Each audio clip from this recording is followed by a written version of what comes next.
ইতিপূর্বে আমার ছোট ভাইকে ওই এলাকার সাবেক কাউন্সিলর এখনো জেলখানায় আছে, নির্মমভাবে দিনের বেলায় হত্যা করেছে শাহিন আলম শাহিন সাহেব। সেই সদরে কি ব্যাপার? চাউল ডাউলের মিল আছে, সেই ব্যবসাটাই দেখাশোনা করে।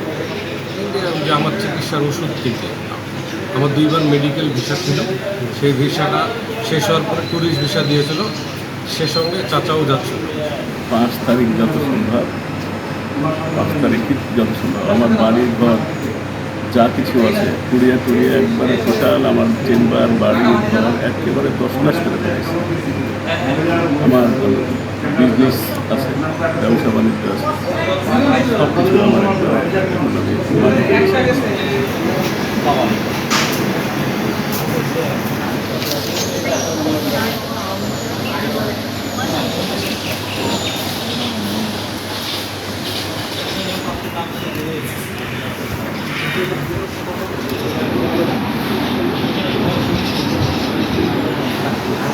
ডিস্ট্রিক্টের নাম্বার গ্রামের নাম্বার দিয়েছেন।